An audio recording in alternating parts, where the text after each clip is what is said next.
My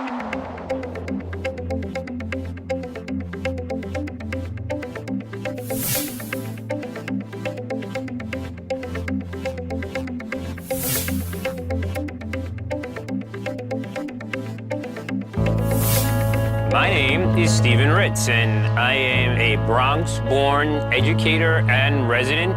Here in the South Bronx, we're growing our way into a whole new economy, and that's beautiful. Where there are no jobs and no access, now we're creating it.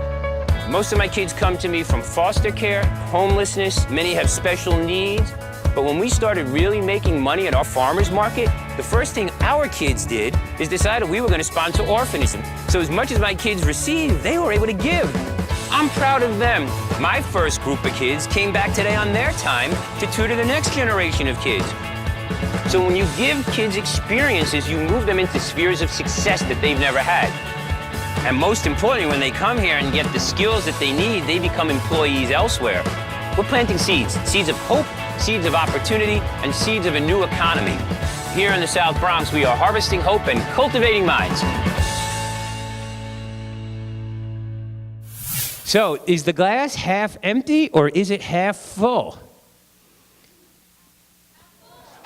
I'm going to tell you it's 100% full. And it's that mindset. It's 100% full with two things that we need: clean air and clean water. So I want to introduce to you this concept that I call endless resourcefulness, a kind of ecology of mind, cradle to cradle innovation, if you will, taking garbage and turning it into something useful, the endless possibilities of what we can do. So a little bit about me. I come from this beautiful place called the South Bronx, and there are no free-range chickens there, but I wear a lot of hats, and they do call me El Capitan de los Pollitos, which means the captain of the crazy little chickens. But at the end of the day, I just wanted to make a difference. I'm a parent, I'm a teacher, and I'm a resident. So I have this belief that kids should not have to leave their community to live, learn, and earn in a better one. And I'm sure that's what's bringing you all here today, to make a difference. So I have this crazy belief that if they bring their body, their brain will follow. And then ultimately, we can get together and do this thing that I call practicing random acts of genius.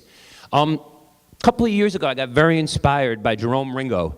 And we're not even 3 years, and no one's even playing Nintendo anymore. So we are living in an age of nature versus Nintendo. And as a teacher in the poorest congressional district of America, I'm seeing challenges that overwhelm me. I'm noticing that my kids are getting bigger, fatter, sicker. The emergency room is the primary source of health care for my kids. And beyond what happens when they're exposed to fossil fuels, 70% of the kids who I see who are labeled learning disabled would not be if they simply had access to good nutrition, prenatal nutrition. So I come at you from a place with this fundamental belief that it is easier to raise healthy children than it is to fix broken men. And that's why we're all here today. The realities of my community are stark. They may be very similar to some of yours. These are the facts. Look at them. And, you know, it's unbelievable. And these are what my kids look at every day. This is every day on their way to school. And as jobs continue to leave this country and energy continues to be imported in, it is no wonder that many communities, much like mine, are called deserts, food deserts, job deserts. But I'm here to change that. And the one thing we know about the constant things is that things are constantly changing. So constant equals change, correct? But nowadays, for people who had 5 TV stations, 200, 300, 500. Change is really the new constant, and that's the new mindset we need to embrace if we're going to go forward. So, they always said consumers are sustainers, but you know, I haven't been able to spend my way into an economic recovery yet. If anyone has, please let me know. I'd love to know what the secret is. So while we say consumers are sustainers, really, the reality is sustainers are the new consumers, and that's why I'm so thrilled to be involved with the U.S. Green Building Council, because you guys get it. I am preaching to the choir that we could live ecologically and eloquently in harmony with nature. So, sure, I believe in safe and I believe in moral, but I also believe in transformational, equitable, and inclusive for all of America, because we are all Americans. And I want to tell you a little story today about this wall. That's 15,000 tomato plants in a wall that's not much bigger than this screen. And when I said, wow, I could get 15,000 plants in a wall? Imagine, and I don't even have water in my classroom, and there was no hot water here today. So I said, this is really an amazing opportunity to do something for kids. It's going to change the game and change the way we eat. And again, it involves good government. That's my Bronx Borough president. It's a corporate leader, and it's just me. a guy who wants to make a difference, a teacher. But at the end of the day, for me, it all starts in classrooms and with kids like this, and it all starts with seeds. That's our schoolyard. That's my playground. That's what I'm charged with. That's a tough place to be, unless, of course, you're a stray bullet. And we've got plenty of those in the South Bronx. But I really want to change mindsets, and this is what I believe. And I'm here today to expand my reach. So hopefully I want my reach to exceed my grasp. And hopefully all of you will join with me in that challenge. But it starts with kids in schools like this. And in the back of my classroom in the middle of the South Bronx, something is always growing. Hope and opportunity, but much more, as we found out. And I couldn't believe how attentive kids were to plants. And again, I come from a dark place. The world would be much better if it was all dark and indoors. So the fact that I'm doing plants is mind-blowing to me, but that's the subject of another conversation. And lo and behold, we started taking farms like this and building them across the Bronx. And that was great, except that was only in the summer. And it's really hard as an aspiring principal to manage all these farms and all these kids. Some days you're the statue, some days you're the pigeon. I don't like statues, I don't like pigeons either. But I wanted to be indoors because I'm really about literacy. So how did I take that and move that indoors? Well, I decided I wanted to start growing food indoors with kids. And lo and behold, we gave birth to the first edible wall in New York City. And my kids are growing food indoors year-round. We started partnering with 21st century learning experiences, real project-based learning, the kind of stuff that you guys are here doing, the kind of stuff that's on display outside in the lobby. And lo and behold, my kids became the youngest nationally certified workforce in America. We started installing green walls up and down the East Coast using computer-assisted design that not only engaged them in school, but helped mitigate some of the biggest environmental problems we have today. And that, to me, aside from making dollars, it made a whole lot of sense. And then we started putting it into schools. And then we started doing the stuff that you guys are doing, LED lighting and growing food. And ladies and gentlemen, my kids started making this remarkable thing called 21st century money, living wage. And I believe the greening of America starts right here with HIP National. If you want to get kids on board, the easiest thing to do is pay them, and pay them well. And it was really when I started growing my way into a whole new economy. And ladies and gentlemen, in my South Bronx classroom, this is my harvest. And if I can do it, you can do it, your kids can do it. Now, the coolest thing is, what do you do with that food? Especially in a community where kids are coming to school and basically getting the only 2 good meals a day if they're not getting McNuggeted to death. Well, we started cooking it, and that made good sense to me. We started selling it. We started putting it into classrooms and integrating kids and healthy nutrition and ensuring that kids were getting the nutrition they needed right when they needed it most in school, which to me had a pretty good triple bottom line.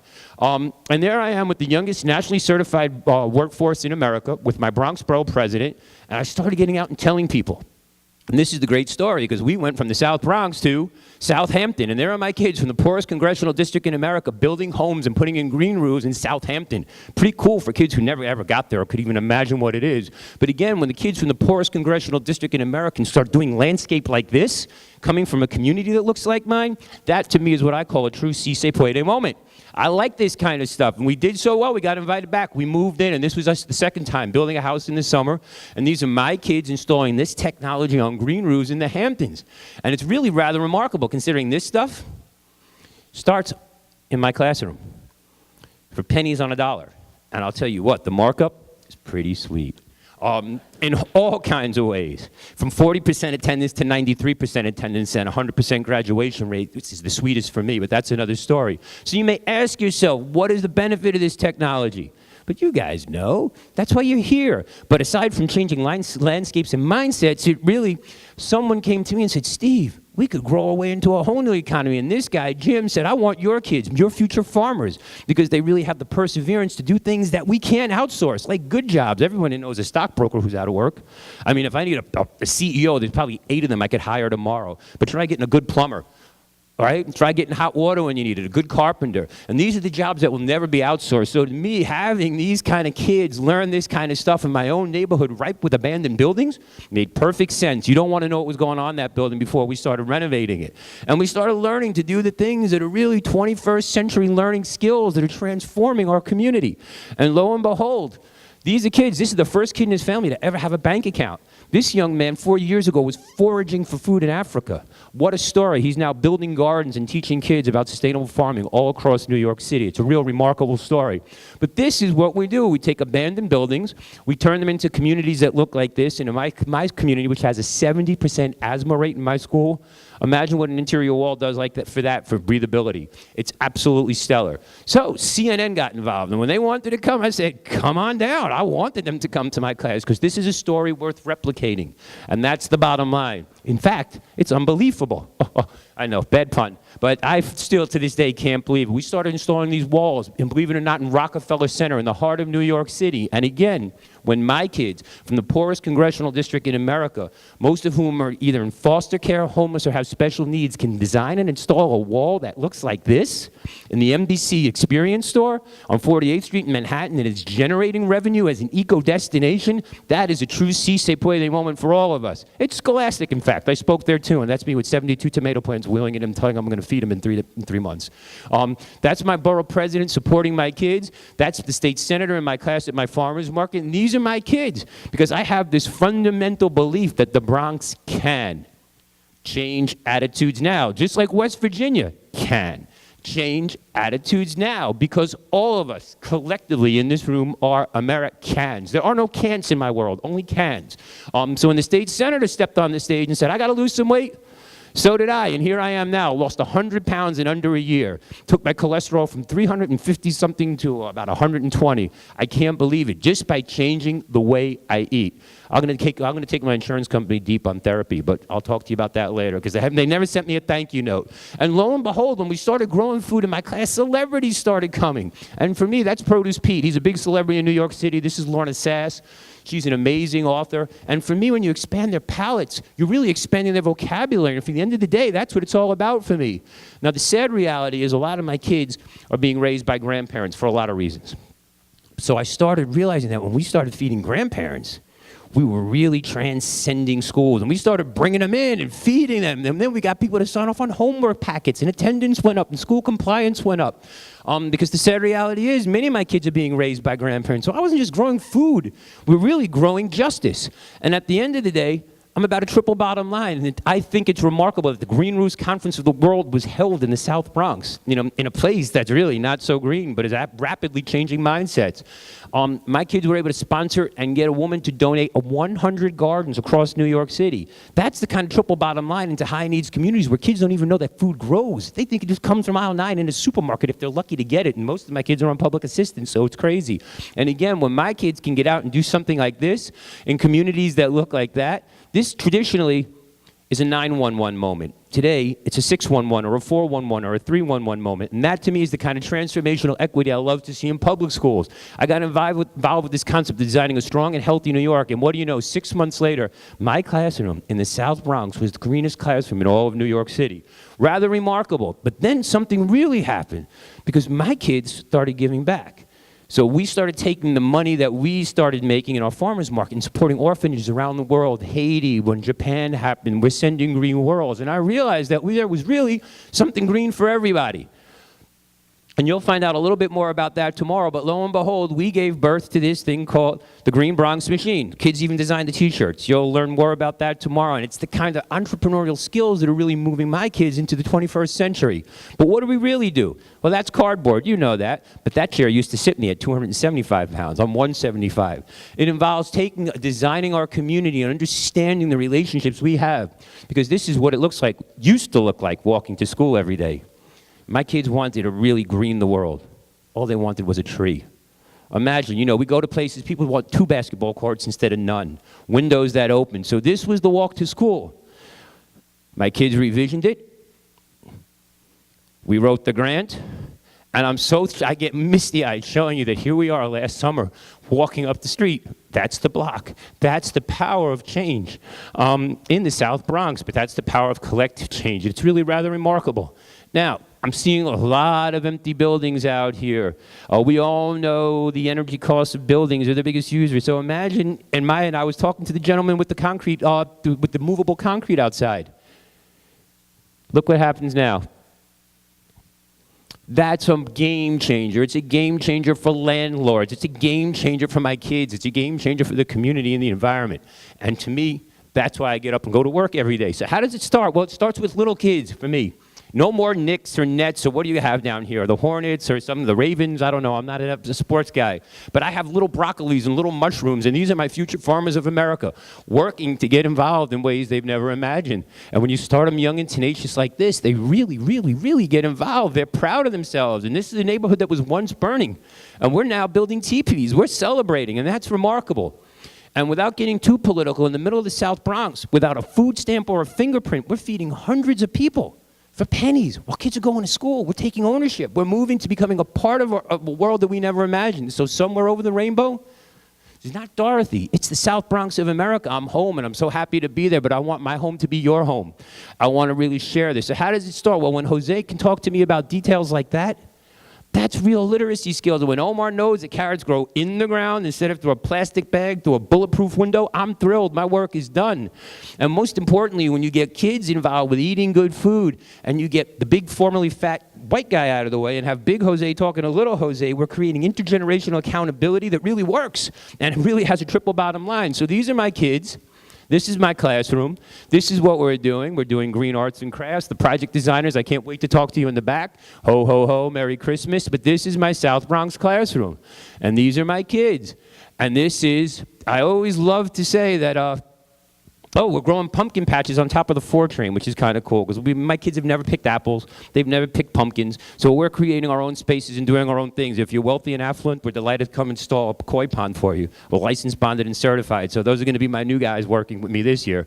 We're growing corn in the middle of highways just to generate awareness. We're taking garbage, plastic bottles, and reconfiguring the way we can feed ourselves and feed the world and think about the way we're thinking. And I don't expect every kid to be a farmer, but I do expect them to read about it, write about it, blog about it, and offer outstanding customer service. I got to tell you, I'm a protective parent, and I'm thrilled to see kids pollinating plants instead of each other, and I'll leave it at that. But here I am with my kids, and this is the kind of progress that we can all be proud of. That's my classroom. Where does this food go? 0 miles to plate. It's not coming from Texas. It's not coming from California. 0 miles to plate. Right into my school cafeteria. We never even had access to this stuff, and the rest goes locally to food kitchens and shelters, where my kids, sadly, are getting 2 or 3 meals a day. The rest, and here, on my South Bronx farm, I'm thrilled to tell you that no Air Jordans were ever ruined on my farm. That your sneakers and school uniform can peacefully coexist with my farm. The basketball court does not preclude growing. And, here in the South Bronx of America, battlefield, brownfield, waste field, toxic waste field, we can grow anywhere. My flower sales are so more profitable than any bake sale ever was, and so much more healthier, and kids are learning, and that's what it's really all about. So imagine taking kids from as disparate a background as that and putting them together to do something as productive as this. These are the kids. From 40% to 93% attendance, 100% graduation, but more importantly, happy kids, happy families, green roofs, less energy. That's the heart of New York City. And this is the glory and bounty that is Bronx County. I grow 7 kinds of types of mint in my class. Perhaps we'll have a mojito at the cash bar later and talk about that. But I want to share with you that there's this myth that poor people do not want healthy food. I'm here to tell you, if you grow it, and you sell it, we sell out. They come. So, cheap food is so expensive. And just ask healthcare costs what it's costing. But when you give it to people, when you do it in schools and paradigms that work, people get involved, they take ownership, and minds change, waistlines change, lives change. It's rather remarkable. And that food sells out every time we grow it. Now I'm looking at new technology that involves kids in ways we've never imagined, things that I never even imagined. And this is the South Bronx, and I always say the borough that gave birth to funky baggy pants and funky beats is now home to organically grown red ones. We're looking at 2 technologies in ways that we've never imagined, and 25,000 pounds of vegetables later, my favorite crop is organically grown citizens. So please, help me, help yourselves go from desperate and destitute situations that look like this to places that look like that, freestanding economic entities that are paying living wage and feeding people for pennies on the dollar, locally, reimagining and creating ways and moving kids into thinking about things they've never thought of before. So, I'm from New York, and I come with this message of big hope. How'd I get here? Not even a year ago, the guys at the U.S. Green Building Council saw me bringing together principals and teachers and students to present about their success. And they thought this model was replicable. And here I am today. It's rather remarkable. So I believe these places where we see fences and barriers between people and political parties, and we'll talk about that later, are really the opportunity to build create green walls. Because at the end of the day, this big city, this big world, we're all committed to one thing: making health equality a reality for everybody. And I think we can all agree at this day and age that that's a critical piece. So when you teach kids to reconfigure their world, they take ownership of it, and that's what I try and do every day. I'm thrilled to travel around and meet all kinds of people with all kinds of wonderful ideas on how to change schools and how to change environments. But at the end of the day, it's simple. Cultivate, propagate, and replicate. And every one of us in this room is capable of doing that. I take everybody's ideas seriously. I stay up nights and days. I never sleep, but I want to validate everybody's ideas. And then I started realizing that this is the amount of cans and bottles I was collecting every day from 5 classes. And all of that is being purchased on food stamps. Basically 20 gallons of water with 5 gallons of 5 pounds of sugar that are coming in every day on trucks. Easy solution. Wow. So, I mean, we can do this, and you guys know the facts. I don't have to tell you here. But this is, 40% of the municipal waste in New York City is compostable. I'm using that to grow food in my classes, 0 miles to plate. If I ever see textbooks on the side of the road again, I'm going to drop dead and kill myself. So please, don't let people do this. But I'm preaching to the choir. This is one of my favorite projects, because all I did is challenge kids to use 1 square of toilet paper less a day. Of course, I've got those who say, I'll never wipe again. I tend to do well with those kids. But we've all got a hand in this. And that's what it's about. It's just about rethinking and reinventing our, the way we think. There's a beautiful newspaper sculpture outside. I fell in love with that. I've got a lot of energy. So help use it. I think if there were people certified, hopefully I'd be platinum. If people ever lead certified. But I've got a lot of energy, so please help me use it. I want to show you what 5 days in the life of seeds look like. And then I want to show you what my kids do in 5 days.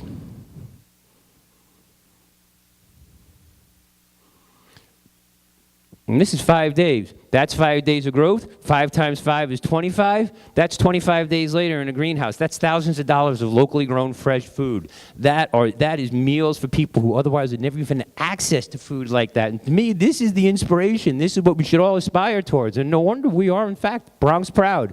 So I'm farming, and you know it. Wiggle, wiggle, wiggle, wiggle, wiggle. And I love farming. I'm an urban farmer, I guess, and I'm not even a green thumb.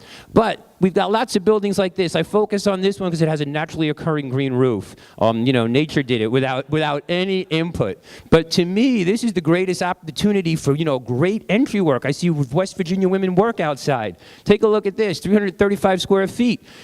Thousands of pounds of food with no major retrofit and no bug problem. We can do this. And, there's a young man who says, just do it. He lost 75 pounds.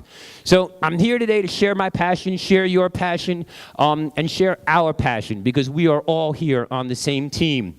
I'm going to ask if you got I'm going to, with the shameless self-promoting, follow my kids on Facebook, however it works. I've never been on it, but the kids love it, and you can connect all over the country. So follow us on Twitter, like us on Facebook. But I have this great TED Talk.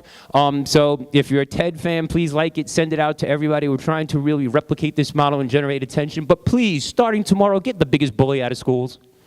It's not the principal. It's not the big kid. It's not the girl with the mustache. This is the biggest bully in public schools, I'm here to tell you. And we could put this out tomorrow. Just take ownership of it. Sadly, a lot of stores in New York City look like that. I'm sure you have your fair share somewhere across your great state, too. Teach kids to stay out of places that look like that. Model healthy food. That's us with reconfiguring a 99-cent bag of food to really create what 99 cents of locally grown food looks like. What a healthy paradigm for people. That's a 10.5-inch pepper in the South Bronx. That's crazy. And this is what we're doing. Vegucate kids. Get them to eat healthy. Teach them the skills of entrepreneurship. Have them cook. You guys used to probably from West Virginia, parents called you inside to eat at some point. My kids are never inside. They're just always on something that I can't figure out how to use, including this. But teach them to cook. Most importantly, love them. Now, we're in an interesting place because what I love about this paradigm is that not one of us, and without being political, no pack group can bribe the laws of nature. We've got to get this right. We saw this months ago, and we're going to continue to see it. So whether you're on the left side of the aisle or the right or right up the middle, what I'm talking about is inclusive for everyone. We have got to get it right. And ladies and gentlemen, the next 4 years are here. So I want us to go from a series of red states and blue states to a series of green states where we're all living ecologically and eloquently in line with nature, where we can reduce our footprint. To me, that's kind of important.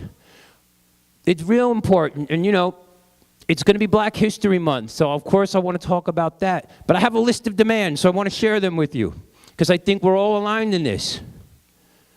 Because it is easier to raise healthy men than raise healthy children than fix broken men. So what do we want? We want more schoolhouses and less jails. We want more books and less guns. We want more learning and less vice. We want more leisure and less greed. We want more justice and less revenge. We want more opportunities to cultivate our better nature, and that's what brought us to this room today. I really believe that, and if I'm wrong, let me know. I'll leave and drive home another 11 hours. But I really believe that's what we all want here. So again, is the glass half empty, or is it half full? I believe it's 100% full, because everybody needs clean air and clean water. So this concept of endless resourcefulness, I want you to kind of think about this in your own mind, because some people see this, some people see that, but today I want you to see this, because I believe today, here, now, this is our moment. Opportunity is now here. You know, this little guy wasn't even around when I was in school, and talk about someone who's created a lens of sustainability. Boy, this guy had some staying power. But I want all of us to get to our own personal Sesame Street, where the air is fresh and the streets are clean. We're all little tadpoles right now, but I want you all to take this huge, big green leap. Get out there, meet someone, shake a hand, go talk to a vendor, go get a certification, plant a seed, do something, embrace your outer green roof. That's me, 8 stories up in the heart of Harlem, growing more corn than I know what to do with. So we gave it all away. That's me. Embrace your inner greenhouse. Plant a seed. Work with some little kids. These are my future Green Bronx Machine cohorts. That's my newest one right there, and I'm still getting to know them. Every kid in America deserves a future like this. And that's the end of the day, what it's all about. Kids need fresh air, clean water, and access to healthy food. I have kids who've never seen a beach, never went anywhere in their life besides the 6-block radius of where they live. This is the promise of America for all of America to me. We're even making a movie. I'll get you guys some information about it because we want to take this nationally. So please, all of us, let's get to our own side of paradise. At the end of the day, I talk about win, win, win. Win. Win. Big win, because this is what it's all about for all of us. So, are you ready? When I say people, you say power. People. People. Once more, people. You know what this is about, endless resourcefulness. My journey has been an amazing one. To think a year ago, I barely even knew about the U.S. Green Building Council, and here I am, and Sarah's calling me up that we're 5,000 people strong on Facebook, and that we're traveling across the country doing this is rather remarkable. God, was I heavy, too. So if I can do it, you can do it. Wherever your road takes you, I'm here to support you. Please, let's use each other as a resource. It's an amazing journey out there, but whatever you do, take time to smell the flowers, especially if you and your kids grew them. I'm Steve Ritz. Thanks kindly for your time. This is a Si Se Puede moment. Ladies and gentlemen, thank you for having me.